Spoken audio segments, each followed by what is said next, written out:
Good morning, everybody. Welcome back to the channel. This is MUFC versus everybody. I am your host, Sean, and I am going to turn down this light just a bit. There we go. Welcome back to the channel. This is, of course, the Manchester United fan channel that is fan opinion first and always. We are built and powered by your guys' reaction, your feedback, your perspective, your views, your opinion, by you, basically. So I know I say that a lot, but I do want to make sure I just reiterate and show my appreciation and my thanks. The channel's growth and just the way you guys engage means a lot, and I'm just happy to be able to sit and chat with you guys every day. So thank you guys, appreciate that. Few odds and ends to discuss today on the channel. Obviously not a whole lot of big transfer news in terms of United buying players, but we do have a bit of news regarding a lot of potentially sales, a lot of players possibly leaving United maybe before the end of the window. So I do want to get your thoughts on that. So before we do get stuck in, don't forget to like the video. Don't forget to subscribe. Good morning, Danny. Good to see you in the chat. You might want to look away for today's video, Danny. Your heart might be broken. So again, oddly enough today, a lot more news regarding potential player sales than players coming to Old Trafford. This was part of the big project this summer from Ineos, right? We've all spoken about it. We have to sell players. We've got to make sales, not only for FFP, but because we still have Jose Mourinho signings at the squad. Technically, you've got Louis van Gaal signings if you count like Luke Shaw or even Marcus Rashford. He wasn't a signing, but Louis van Gaal was the one who promoted him to the first team. We still had Juan Mata up until a few years ago. We have a problem selling players. That was going to be a big project. Now, that wasn't me putting pressure on Ineos because it's not easy to sell these players based on what the previous regime did in terms of, wages and sales and stuff. But it was going to be a big task. We've already seen a few players walk out the door for free, such as Varane, Martial, Brandon Williams. A lot of these guys, Mari Forson, I think, was a free. He left. Then we've already sold, Mason Greenwood, Donny van de Beek, Willie Kambwala, Aaron Wan-Bissaka, Will Fish just left to go to Cardiff. There could be more players yet to leave, though. So if the rumors are true, we're going to discuss those today and see if they carry any weight. So let me know what you think. Justin, good morning, my friend. How are you, buddy? How you doing? Talking about a lot of player sales today. So this morning, starting with one we kind of touched upon yesterday, but Fabrizio Romano did give his here we go this morning, confirming that Facundo Pellistri will be joining Panathinaikos, Greek club. Obviously, he gave it the official here we go. Sounds like it's going to be a €6 million fee with a sell-on clause. I saw somebody on Twitter, I don't remember who, they mentioned the sell-on clause was like 50%. That's not confirmed as of yet, but I think we paid like 8 or 9 million for Pellistri back when Ollie was in charge. So potential loss there of a couple million, but the sell-on clause is a big deal. We've seen United throw those sell-on clauses into a lot of these player sales in the last couple of years, which I'm here for. I don't mind it. A lot of people were complaining about Donny van de Beek going for $500,000. You got to look at the add-ons as well. The achievable add-ons, we're going to bring that up to like 7 million. Then they've got the other add-ons. You could possibly bring it to like 13, 14, 15 million. It's not what it looks like, initially. You have to deep those things. Justin says, happy to hear we're selling players. Let's recoup some funds. I mean, we're going to be losing money probably in the long run on a lot of things, but I don't think Ineos will care because they've only been here, this is their first summer. So it's not technically their money. Technically, it was never the Glazers' money anyway, but it is what it is. It's too bad that it didn't work out for Pellistri. I know a lot of people really like Pellistri. I never had anything bad to say about Pellistri other than I just don't think he's United level. It just wasn't going to work for him here. He was never really getting minutes. He was going on loan after loan after loan. Better for him to be sold, go play, get a year or so of first team football, get your name out there, get other clubs interested. I could easily see a club like I could see someone in Serie A coming, or not, La Liga, Serie A, maybe even the Eredivisie, maybe even the Bundesliga coming for Pellistri in a year or so if he does well. I could easily see him going to like Eindhoven or Ajax or something. And again, United do have that sell-on clause, so it does work out in the end. I didn't know too, so I just discovered this because obviously I don't follow the Greek league, but Panathinaikos' manager is Uruguayan. His name is Diego Alonso, so maybe that has something to do with it. I'm not saying that there's any sort of xenophobic related favoritism going on there, but I think that probably does help. So let me know your thoughts on Palestri. Are you upset it didn't work out for him? Danny V says, yeah, we have to clear the books, even that means taking a little loss. Yeah, it's about moving forward. Can't focus too much on trying to recoup fees that we paid for players. It's never going to happen simply because we overpaid for pretty much everybody we've ever bought under the Glazer regime. That's just, and we overpay them in wages as well. We're never going to make our money back. It's about clean slate, move forward, just get what you can get for them and just focus on moving ahead. It is what it is. A lot of these players have been, anchors for us. They're a weight around our ankles that's preventing us from really moving forward as fast as we need to. And that goes for, it's going to sound harsh, but it goes for players like Lindelof, like McTominay to some degree. Sorry, Justin, if you're watching. Again, it's not an insult to say a player is not good enough to play for United. It's not an insult. It's not an insult to say we can improve on them for not that much money. The fact. So it is what it is. I like Palestri. I like that. I think he's, in my opinion, Palestri, I've liked him. I think he's looked better than like Anthony. I just don't think that he's going to get minutes, and at least maybe not the minutes he was going to want. And that's fair. Go get some first team minutes wherever that is, get some football. Moving on, there was a claim in The Athletic this morning that Burnley are interested in signing Hannibal Mejbri. And that's coming from Mark Critchley with The Athletic, I believe. I want to make sure I give credit to these journals, unless it's Samuel Butthurst, because he doesn't get any credit. Currently, a full sale or a loan with an obligation to buy are the options on the table for that one. I did see some reports just before going live that fee might be between like 10, 15 million. If that's true, to me, that's a good, that's higher than I would have expected to get for Hannibal Mejbri. It's not like he's done well. He went on loan, I think, at Birmingham, and they liked him at Birmingham. Didn't go well for him at Sevilla when he was on loan. He had some attitude issues. Obviously, he's got that dog in him. He likes to get around the pitch. He likes to put in a tackle. He's very physical. But that's about it, right? Burnley are set to get a bit of an influx of cash after selling Sander Berge to Fulham once that goes through. So they've got money to spend to strengthen their squad. Hannibal, like I said, he's got that energy. He's got that fight. I think that Hannibal, he reminds me, if you guys know anything about horses, he reminds me of a young colt, like a horse. A lot of energy, a lot of fire, a little bit unruly. They need to be broken a little bit. And that sounds weird when I say that, but they just need to kind of get a little bit of discipline, get some time, it's kind of like when Ronaldo used to hold on to the ball too much, Cristiano Ronaldo, when he was in training, and he wouldn't pass. Our coaches were getting frustrated, so they told the other players in training, the United players, just tackle him. If he holds on, it'll teach him to pass the ball. That's sometimes how you got to do. And I think that the physicality and the endurance required to play in the championship, they have a bit longer season than we do. Coupled with, the veteran players that you're going to see in the championship, that's where a lot of these older players end up kind of spending a lot of time. They're not going to put up with some of the behavior that Hannibal is rumored to have displayed. And so I think it could be good for him in the long run. It's kind of like disciplining a child. Justin, you'll know sometimes a little bit of, frustration, a little bit of arguing, a little bit of, temper tantrums to start when it comes to discipline. That'll yield dividends in the long run. Don't like loosen on your boundaries, just stick with them, and kids will respect that in the long run. Justin says, I still think we should keep McTominay. We don't have many other players in squad that fight for the badge.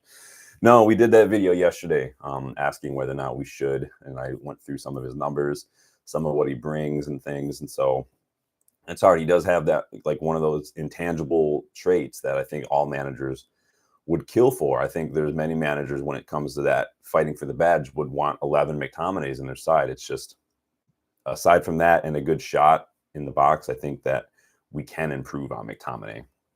And so we'll see what happens. We're going to talk about McTominay here in a few minutes. So another young player potentially on his way out. And Danny, change the channel because this might hurt your feelings. Maxi Oyedele, Simon Jones with Mail Sport. He reports that he is in talks to join Polish club Legia Warsaw. Jones claims that United are prepared to sell him for a small fee and, you guessed it, a large sell-on clause. I told you we love us a sell-on clause. There's two things we love at United these days: is a sell-on clause and that 5-year contract with an option for a further year. That's our bread and our bread and butter at this club, man. We just love it. Thoughts on Oyedele? I know Danny's probably punching a wall right now. Nick, good morning, my friend. How are you? I'm a little early today, buddy, and just have things going on. Wanted to get the video going. There's, like I said, not a lot of transfers in as far as rumors go, but a lot of out. So I want to get your thoughts on that. Plus, I can always stop back by later on if any late breaking news pops up. You know me. So Oyedele, I thought he looked solid in preseason. He was one of those players where you almost didn't notice him, kind of like when Michael Carrick used to play it, and that's a good thing for the position that he plays, right? You don't want to, when a holding midfielder, when a defensive midfielder kind of just keep things ticking like a Busquets or something, and just it's almost like they're invisible because they just do it so fluidly, so with so much composure. And I thought he looked promising in preseason. I thought he looked solid when I watched him play. I'll admit, though, I haven't really watched him play outside of this preseason just because I don't watch a ton of the academy games. So I will defer to your guys' judgment on Oyedele. I know a few of you rate him. So let me know your thoughts on that. I think with Collier coming through, was Oyedele going to be in the pipeline? Was there a pathway to him for the first team that didn't involve him kind of waiting for another few years or maybe going on a couple loans? We'll see what happens there. Again, like Palestri, probably better for him to go and get minutes, see what he can do. And if he does get a move to another club in a year or so after playing, I mean, that's only good for us. We will get some money for that. And so I think we're going to see us be a little bit more ruthless. And we've seen that under Ten Hag with some of these youngsters. We are a little bit more ruthless when it comes to that.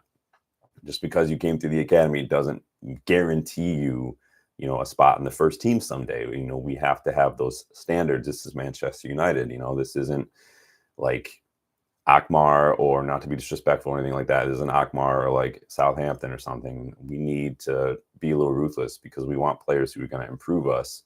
And so I know we have this long-standing record of youth, and I'm very, very proud of that, and I push that. But I also have the standards on that. I don't want to just promote youth just for the sake of doing so because we want to maintain a record. I'd rather have us get records of winning trophies and titles and winning matches with the youth in the squad than force it, putting the car before the horse kind of a situation. So let me know your thoughts on that. A couple of youngsters potentially out the door. On Scott McTominay, Justin, just for you, we got the news yesterday that Fulham had moved on from Scott McTominay, and they look set to finalize that deal for Standard Brugge. The news, though, also claimed that Napoli were interested in McTominay, and he was holding out for a move to the Italian club. So today, Laurie Whitwell in The Athletic, he was on top of it today, by the way. He's reporting that Napoli's sporting director, Giovanni Manna, has traveled to England for face-to-face talks regarding McTominay's transfer. Progress is being made on a potential deal. I know I always forget the dude's name, the Polish midfielder that they just let go. It's all Zielinski, I think, is the one that they just let go. And they still have Anguissa, I think. So McTominay is a similar kind of profile to Anguissa, really. So Whitwell did add, Fulham moved on from McTominay when it became clear that he was waiting for offers from other clubs, including Napoli, Galatasaray were mentioned, Fenerbahce was mentioned, potential reunion with Jose Mourinho, and surprisingly, Everton. They did just get rid of Amadou Onana. He went to Villa, right? And he scored, the other over the weekend for him. So McTominay, for me, has to be one of the most divisive Manchester United players I've seen in a while, probably since Pogba was here. Maybe Bruno too. Bruno can be pretty divisive. It's funny how these midfielders are divisive at United. And I think that shows you just the different qualities that different people value and prioritize. You see it with center backs all the time. He's not fast enough. Like, well, being fast isn't the most important thing necessarily, but to some people it is. Some fans love McTominay. Some fans want him gone. Many fans yesterday I saw online celebrated and thanked him online for when the news came out he wasn't going to Fulham. They were happy, but then some celebrated a few days ago when it looked like he was going to Fulham. So it's interesting. McTominay is going to be he's slowly turning into a Lingard, not quite good enough for the starting 11, like a regular spot in the starting 11. He's not ever going to be that first name when you're putting together the starting 11 on a match day squad, but but he's also just probably good enough to go be in the starting 11 for another side. And he's becoming like a Lindelof when he's not young. People don't realize this. McTominay is like 26, 27, about that same age that Lingard was when people kept referring to him as like this promising player. Like he could definitely go and be in the starting 11 for the next 4 or 5 years someplace and just have a good career. It might not be at United, and it just is what it is. Like I've said, it doesn't seem like it would be our first choice to sell him, but I think it would be kind of like James Garner. Like, you're all profit. We want to strengthen. You might just have to go. So let me know your thoughts on McTominay. I know Justin's thoughts. I know Danny's thoughts for sure. Moving on, I saw a little blurb this morning, too, from The Athletic that there was a belief at United that Chelsea could end up making a late move for Jadon Sancho this summer. United reportedly want $40 million for Sancho. That would be the most Todd Boehly move. Just when you thought Todd Boehly couldn't be more of a clown, Todd Boehly is gonna out Todd Boehly himself and come in for a late swoop of yet another winger late in the window. How many wingers has Todd Boehly signed since he's been at Chelsea? Madueke, Modric. Did he sign Raheem Sterling? Somebody let me know. They signed what's his face from Leipzig, but that might have been before Todd Boehly. They've got a lot of wingers over there at Chelsea. I don't know what the plan is at Chelsea other than just buy everybody and then figure it out later. I mean, if Sancho sounds like he maybe wants minutes, he's not. I mean, he hasn't shown me that he deserves minutes over Garnacho, over Ahmad.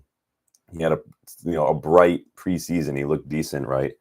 But let him go to Chelsea if he wants, if that's what they want to do. I doubt, honestly, with as many first-team players that they've bought and some of the financial issues they might be having, I doubt they'll even be able to register him, honestly. Laurie Whitwell also said that United have offered Christian Eriksen to Ajax and are asking just £5 million for him. I've said for months now, I thought this would be a good move for Eriksen to go back to Ajax. He could probably walk into that club right now and be club captain. Obviously, he was a former Ajax player before he went to Spurs. Ajax are known for kind of bringing some of these older players back now and then. We saw it with Daley Blind. Dusan Tadic went to Ajax when he was a little older. Lasse Schöne was still there in his mid-30s as captain after that brilliant Champions League run where he famously put that free kick past Real Madrid. I think that could be a good move for Eriksen. Move into like a deep lying playmaking role or maybe play a little higher up on the pitch. I think that could be good for him. Go back to Ajax, retire in another couple of years, just fine. I think that would be great. Nick Fadley, he spent more than $1 billion since taking over. I don't know how they cope with the rules. Talking about Todd Boehly, I don't remember. They have almost 50 first-team players registered. They've signed nearly 40 like permanent transfers just in 2 years since Todd Boehly has been there. Spent $2 billion, like you said, but they got away with it for a little bit there because then they sell like some hotels or something. Basically, they're going to start renting out Stamford Bridge. So, like I said, weddings, bar mitzvahs, graduations. They're going to be doing all sorts of stuff. And this is the thing. Chelsea have already been hit with financial sanctions in the past. They've had transfer bans. They've had fines. So I don't get. But they win trophies, so they're like, whatever, we'll just do what we do and we'll figure it out later. They're more of an ask for forgiveness, not permission kind of club. So what are you going to do, right? We'll just sit back and laugh. Obviously, they got beat by City on the weekend, 2-0. Raheem Sterling wasn't in the matchday squad. Looks like he might be out the door. Enzo Maresca just doesn't rate him, apparently. It is what it is. They've got, $250 million pounds worth of midfielders in Lavia and Enzo Fernandez and Moises Caicedo. And like Lavia was injured, that's not his fault. But Lavia came in and looked better than Enzo Fernandez and Caicedo. Kabi Manu has looked better than both as well. So again, perfect example, like what people talk about how much United spend. It's not how much you spend, it's how you spend it. And what Chelsea have done, what United have done for years is basically the same as giving $1,000 to a 4-year-old and letting them go do the grocery shopping. Like, they're just going to come back with candy and ice cream and no actual food. I mean, I wouldn't say no to a bunch of ice cream if it's not too far from what happens when I go to the grocery store and I come home with just all the Ben & Jerry flavors ever. But what are you going to do? I'm not in charge of a football club, so I can spend my money any way I want, right? Let me know what you think about Sancho potentially leaving. Eriksen, we got him for free. $5 million. I think his wages are like $7 million a year, 6 or 7 million. So it is what it is. But getting those wages off the books and getting a little bit of fee for him, even if it's 6 million, probably fine. The injury that he picked up in Ten Hag's first season that saw us go get Sabitzer, that really hurt him fitness wise. I think it's been a long road to recovery from him. He was never a player that relied on pace, right, in the first place, but now it's just, there's a difference between sprint pace and like quick feet. And I think that in this pressing, you know, in modern football with teams pressing so much and him playing, you know, probably in that deeper role, he needs to be able to move just a little faster on his feet, just get his feet moving, get rid of the ball, move the ball. And unless Christian Eriksen has time and space on the ball to make a pass or something, there's not much else that he's going to, he's a liability defensively. His red jersey is basically a red carpet for the opposition on the counterattack. He just can't hang anymore. You could play him a little higher up to kind of take that pressure off of him. But again, you'd still want someone who's able to move a little fast in the final third, because that's been a problem for us too, is we don't move a little fast enough in the final third. We take one too many touches sometimes to get that, and it allows the opposition time to just get back into shape, get some bodies back, and we need to be able to move a little faster. But it is what it is. He's not a bad player. It's just, you know, it happens when you get older, you get some injuries, and you're not a player that relies on pace. It's got to figure out ways to adapt your game. Sometimes that means leaving the club you're at to go to another club and another system that suits your talents a little better. That's all it is. Same with McTominay, same with Maguire, and same with De Gea. It's not being mean. It's just, as new managers come in, you might not fit the system. It is what it is. Nick says a world-class manager would use Sancho efficiently, but selling him around 40 mil is considered an okay price since we're really not using him. And again, you know, that's not Ten Hag's signing. That was Ollie's signing. We chased him for well over a year and ended up still paying a lot of money for him. And he hasn't really ever done it in a United shirt. He's had some bright moments. I mean, we'll all be thankful for him turning Virgil van Dijk into a meme when we beat Liverpool in Ten Hag's, you know, first month of his career at United. Nobody seems to remember that. Ten Hag did beat Jurgen Klopp, one of his early games in his first year in charge. I'm like, if you want to go back in deep, Jurgen Klopp's first, even if you want to go to his first full season in charge, not even his first season, because he came in almost mid-season, and look at that compared to Ten Hag, whether it's trophies, whether it's table finish, whether it's win percentage, any of that stuff, Ten Hag blows him out of the water. Jurgen Klopp did in his final season with Liverpool the same thing that Ten Hag did in his first season at Manchester United. So I'm not saying Ten Hag's better than Jurgen Klopp. I'm just saying he had a better first season than Jurgen Klopp in Premier League football. So Scousers ain't ready for that conversation yet, though. Another player who's been linked with an exit in recent weeks, but now it looks like he's probably not going to be leaving. It looks like Lindelof will be staying this summer. We saw that photo of him on crutches the other day. Then there were some reports coming out this morning that he had surgery, apparently. And though the surgery went well, like a successful surgery, no one's going to buy him this summer. Just like no one's going to do it. So it looks like he's going to be around, I think his final year of his contract, right? There's probably a chance. I would say right now, I would probably give it like an 80-90% chance that Lindelof is going to leave for free next summer, just like Varane did. Just unfortunate that he just apparently needed surgery this summer after he was linked with Fenerbahce, and I think Fiorentina were interested as well, right? So let me know your thoughts on that. It's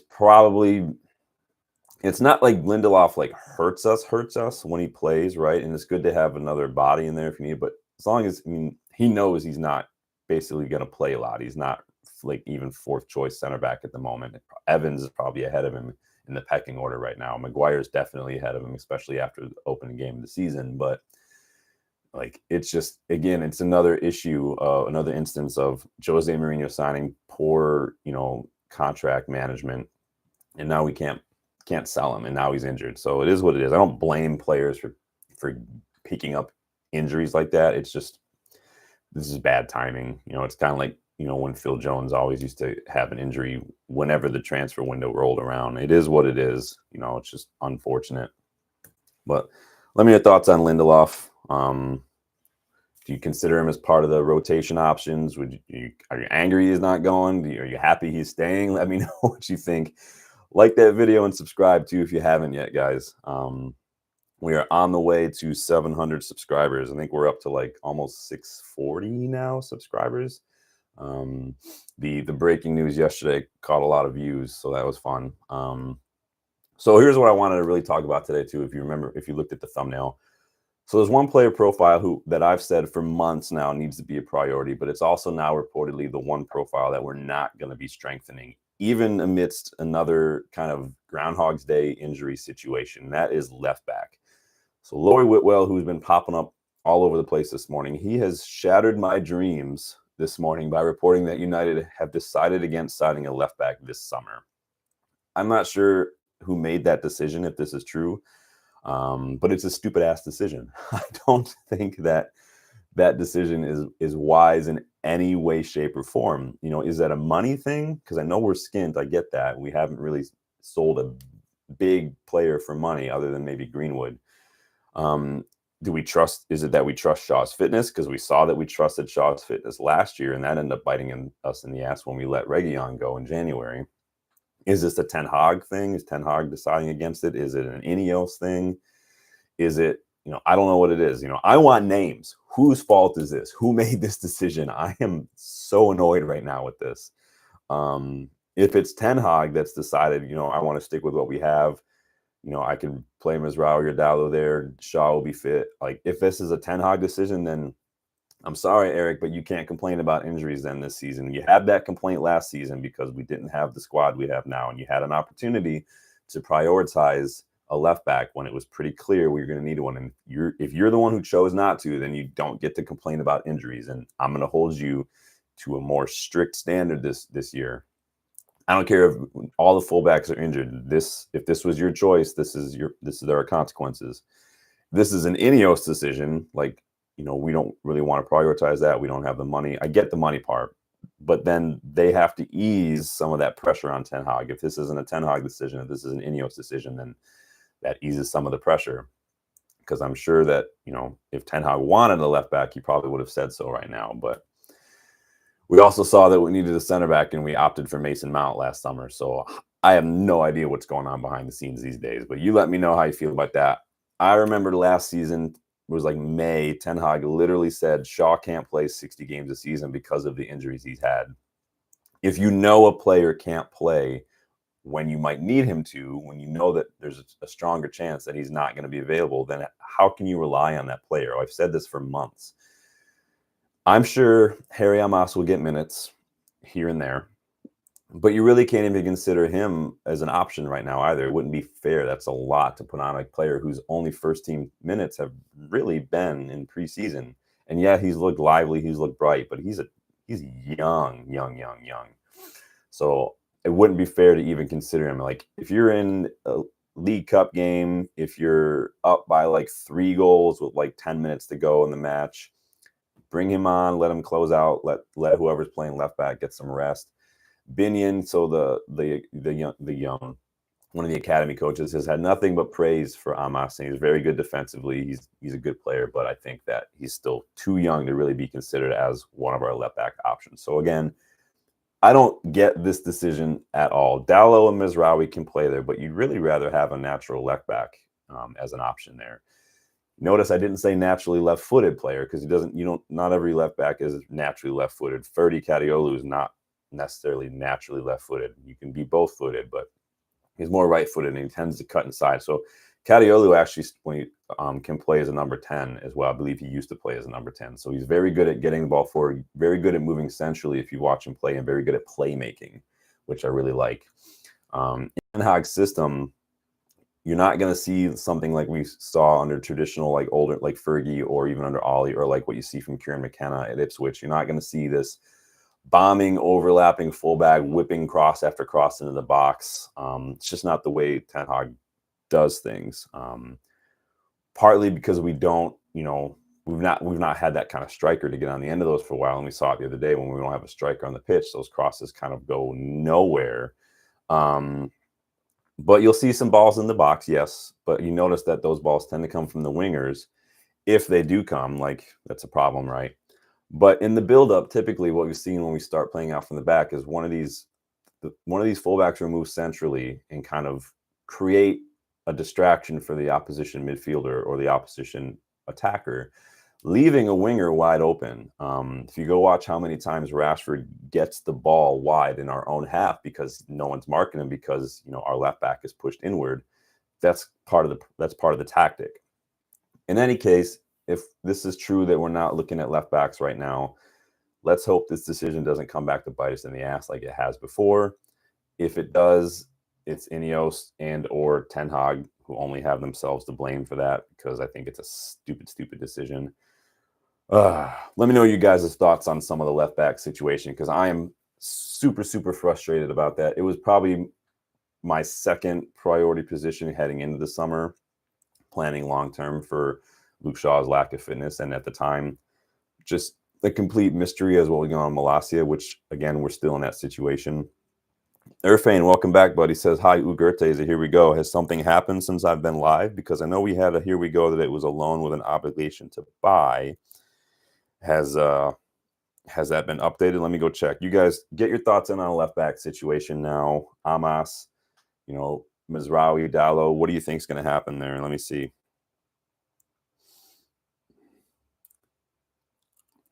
I don't see anything. Here we go officially. Are you talking about the loan with an obligation to buy that we got yesterday? Let me know, Irfane.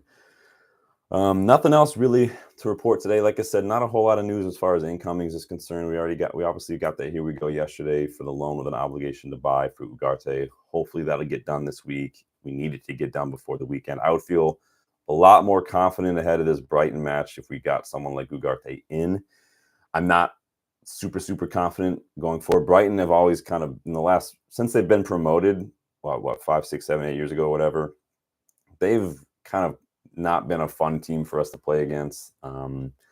They always tend to frustrate us a little bit, and obviously that has changed with different managers, but it's just always seems like you never know. It's a potential banana skin, or we're going to scrape by the skin of our teeth. Obviously, they just handled Everton 3-0. A lot of players getting involved. They just, I think, are about to sign Jorginho Rutter from Leeds. He came into them from Hoffenheim, I believe. So we'll see. I would feel a lot more comfortable with another midfielder. Obviously, we'll be back Friday for the match preview to get your thoughts going into that match. We'll take a look at Eric Ten Hag's pre-match press conference then. We'll take a look at team news. We'll take a look at what we can expect from Brighton and how I'd like us to set up. You guys will get in your starting 11 predictions, and then we'll be back following day. There's a chance that there might be a little bit of a different scenario. I might be going up to my cottage this weekend, so there's a chance there could be a little bit of a delay, or you might get some live from my phone while I'm walking around, but I will let you know for sure. Thank you guys for stopping by. Thanks, Danny. Thanks, Justin, Nick, and Irfane for stopping by this morning. If you're not able to catch the live, guys, go ahead and get your comments in on the left back scenario, on some of these potential sales, some of these youngsters, Oyedele, Medbury, Fagundo Palestri, maybe Eriksson, maybe McTominay. A lot potentially popping off this week ahead of Brighton. Like that video if you haven't yet, everyone. Subscribe to the channel if you are new, and I will see you guys on the next one. Thanks for stopping by.